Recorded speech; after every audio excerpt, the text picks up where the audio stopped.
We can move directly into the response to public comment. Well, no, we do have to do the motion to take all comments under advisement. Okay. So But moved. we don't have to table the Okay. remaining minutes.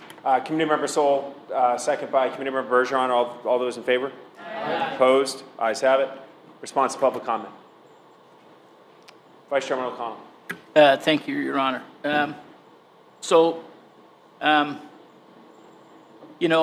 One of the things that strikes me in the comments that we've had tonight is that people, I think, are talking past each other.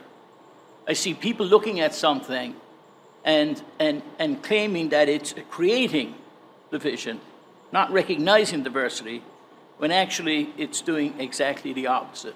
Because when I hear the word spoken, I think if everybody, and we should take it that people are, I take it that people speak truth when they speak, so I presume that they mean what they say. And so I listen to people who see this incident and see it through two very different lenses.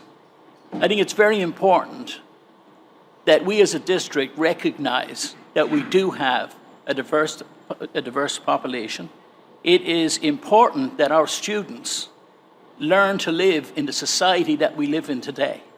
And we'd be doing a disservice if we were not helping them to understand the world that they're living in. It is particularly important when you think about the moment in 8th grade, where young people are leaving the comfort of middle school to go into a more dynamic atmosphere in high school, and they need to be prepared in every way. And many of the speakers spoke eloquently here about diversity goes beyond color, it goes beyond race, it is to understand the difference, to tolerate others.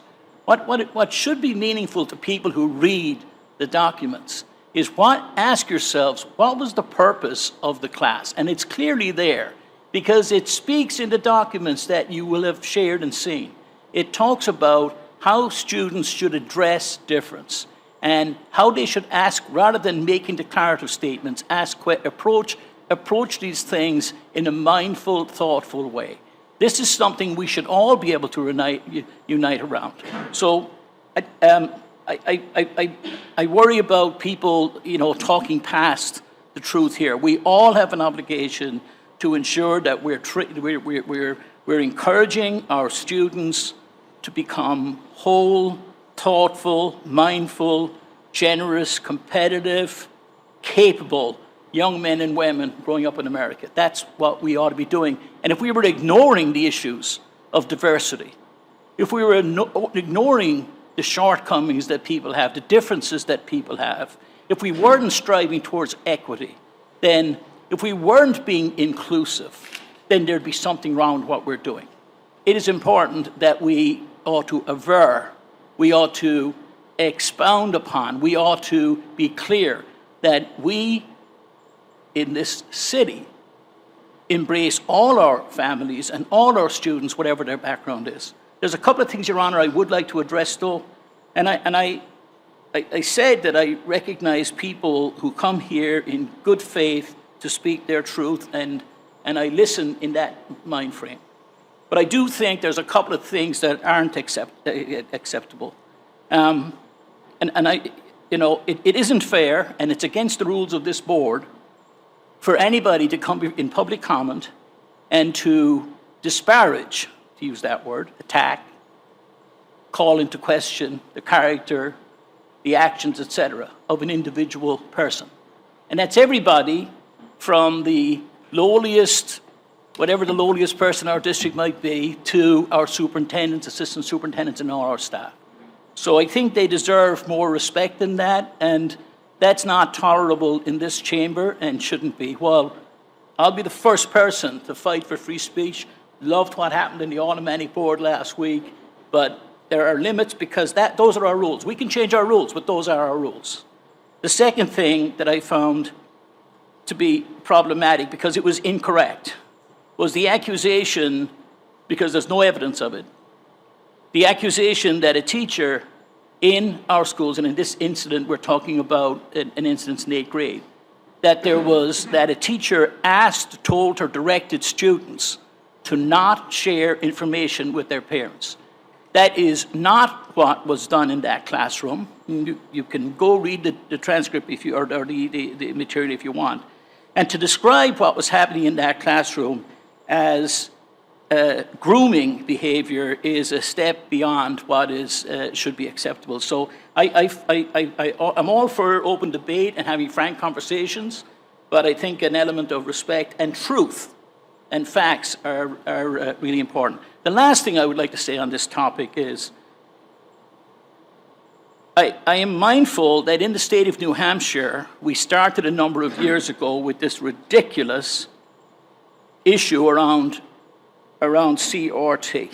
And it is abominable that in the state of New Hampshire that the State Department of Education's website has a link to an organization that puts a bounty on the heads of educators in this state, offering people who don't have to have any interest in schools.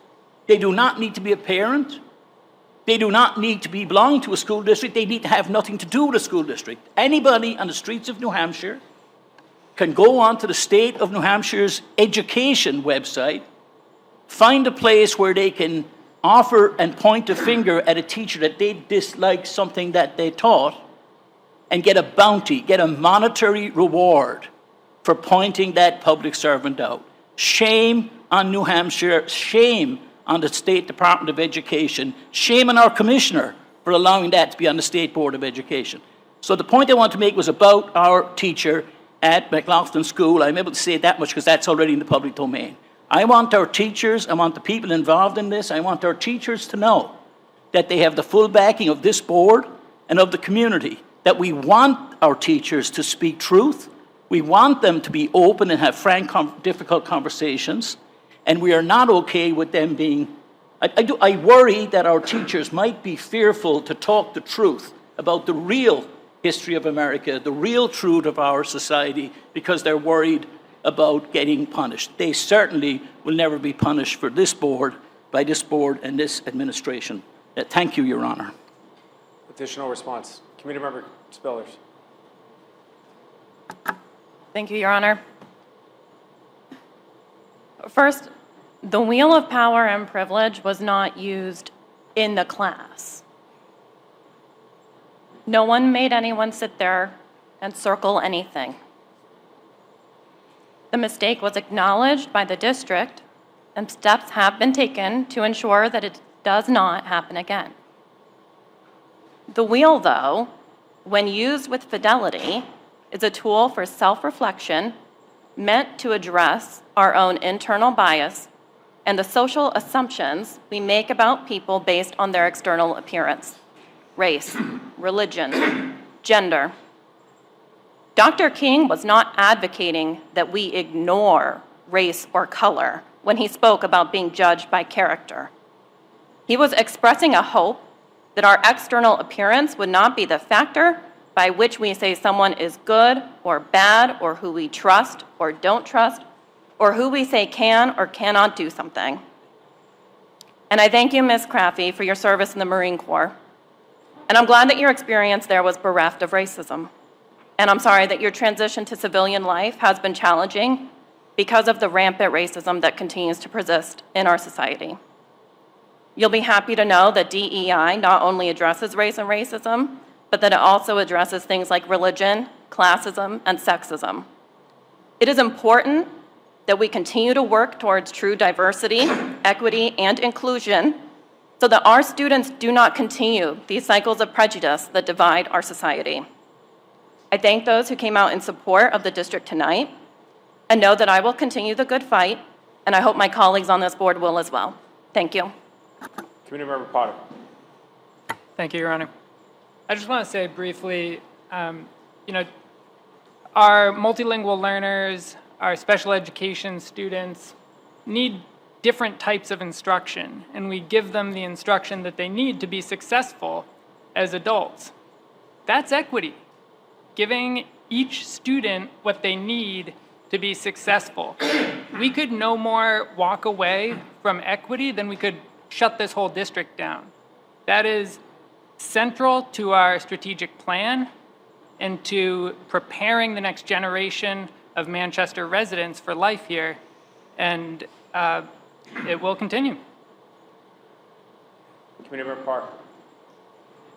Thank you. I was wondering if we could ask Superintendent to clarify the changes made to the job description, because I think there was some misinformation claimed during public comment. Sure, I'd be happy to. On February 28th, I emailed the board following communications with the vice chair and the chair of our policy committee regarding one of our job descriptions that we had in our catalog. Given the Dear Colleague letter, we made the determination that I would move forward and make the revision to that job description on February 28th to be in compliance with the Dear Colleague letter language.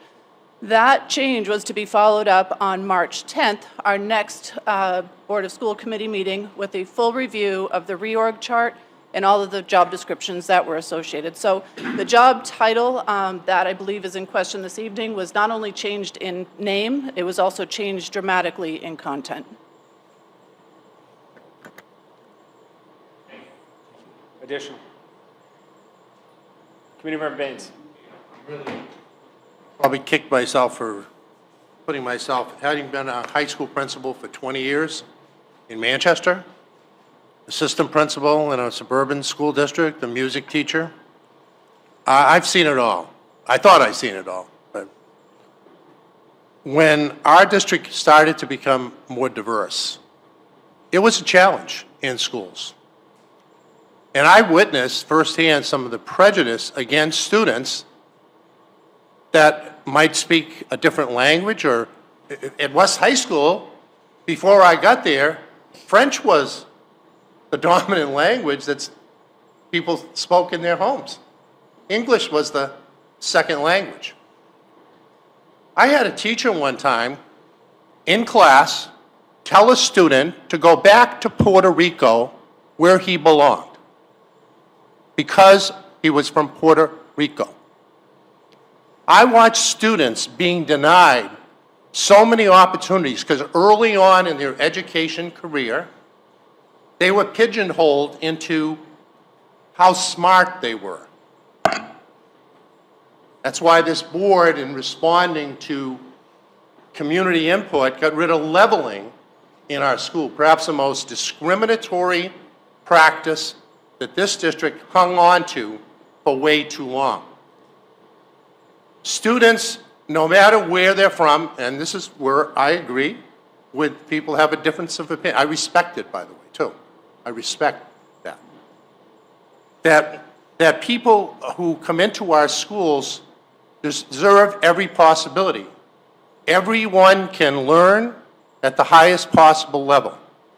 But we adapt, like Committeeman Porter said, because we have students that come here. By the way, my wife was an English language learner, the second one in the state of New Hampshire.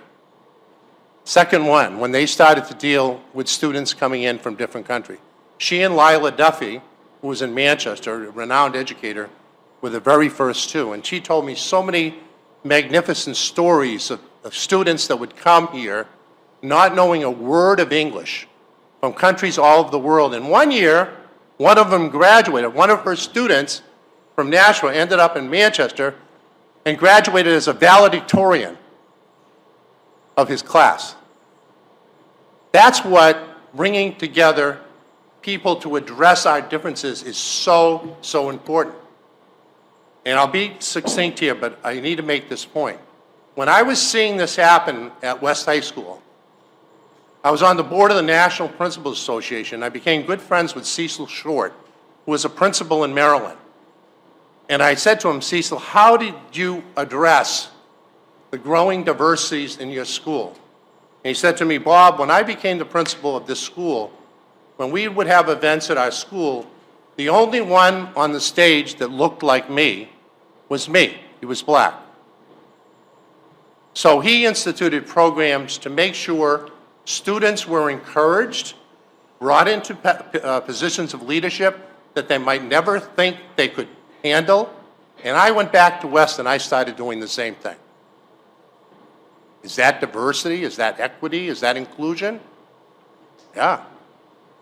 And then we did another thing. I got inspired by Eunice Kennedy Shriver and ended up working for her. Took a leave of absence from my school. Because she had a project called Community of Caring. And it was around values. You know, values at one time used to be debated like we're debating DEI right now. Values. And she brought together people from all over the country, experts in medicine, education, research, people who were in the trenches in the schools, and she came up with 5 core values.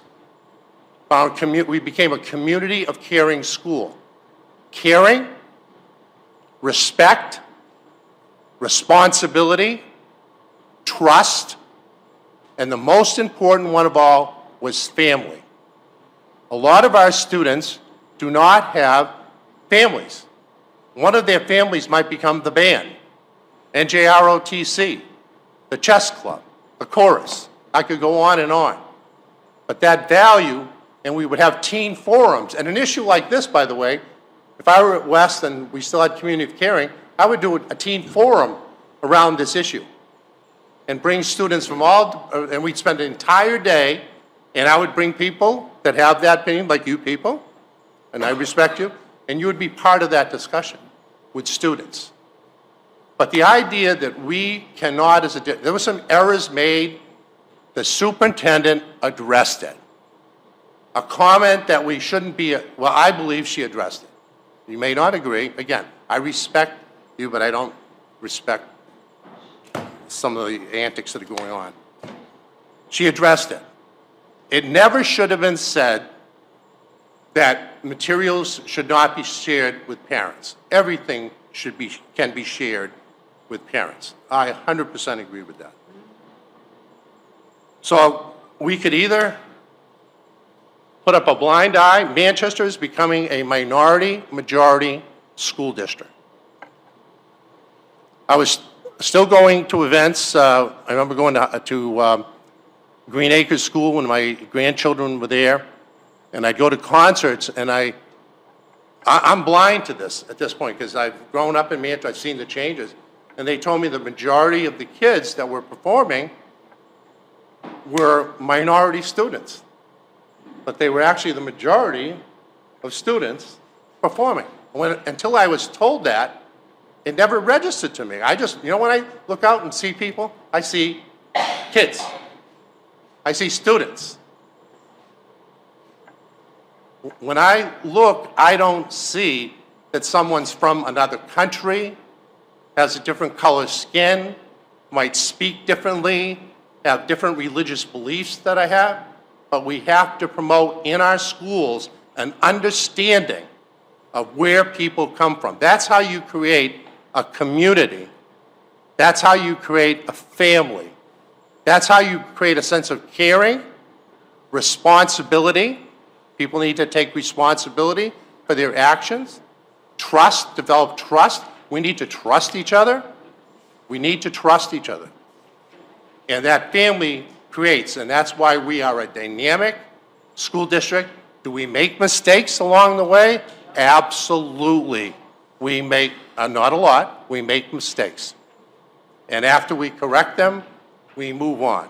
I appreciate the dialogue tonight, and once again, I really respect that you have a difference of opinion of mine. Doesn't mean you're wrong or I'm right. We have a difference of opinion. But our schools have to.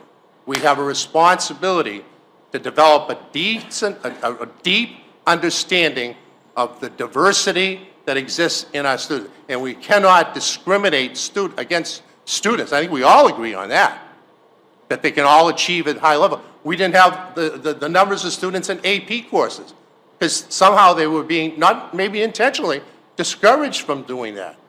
Oh, you should be in the level 2 curriculum. I used to call it the Never Never Land, where there were no expectations for kids just to sort of get by.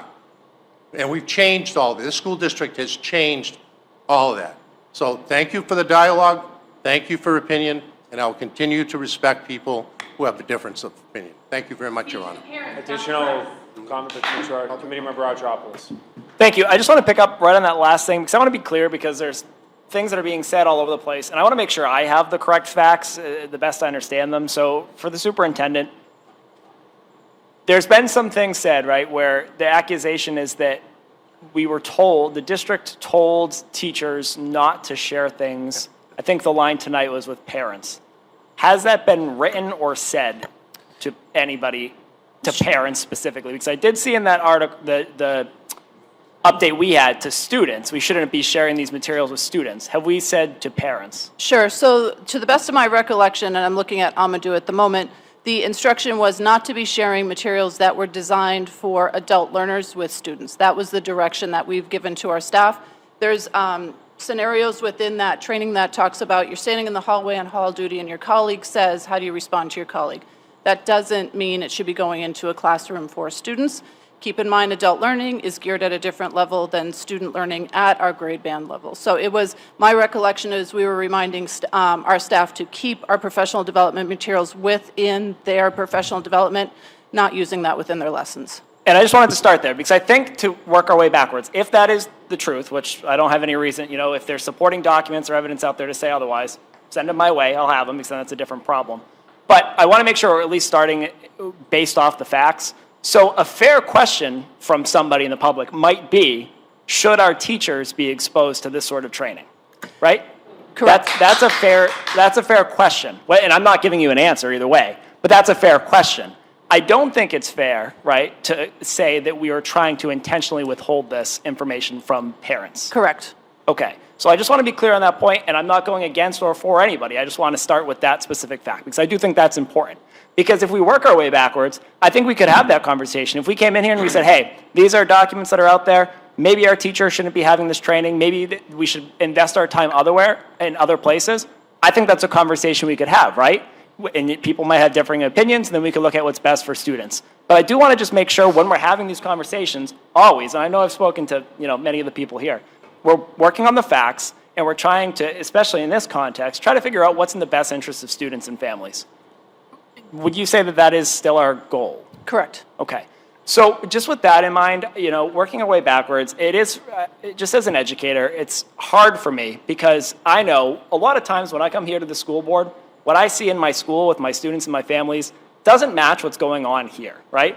I show up every day, I'm working with my students, our teachers are working with our kids, our staff's working with our kids, we're working with families, we're calling them all the time, we're having this dialogue, and we're just working every day to try and get the students to be a little bit better from today until tomorrow. And that's all we're working on. And we see all these positive things. Students coming here doing the Pledge of Allegiance, enjoying their teachers, enjoying their principals, playing their instruments, playing their sports, the great community stuff. So it gets really frustrating for me sometimes when we get bogged down in some of these things that, like we said, I do think that was a mistake, right? We have to acknowledge that there was a mistake that happened in our district, and I know that you're working to address it. But then when we're having these conversations about how to fix these mistakes and how to improve our system moving forward, which is always my goal, how do we improve the Manchester School District and what product we're producing for our students and families, we just need to make sure we're working based on what's actually happening and then have those conversations. So I just wanted to start with that because that's some important stuff. Thank you.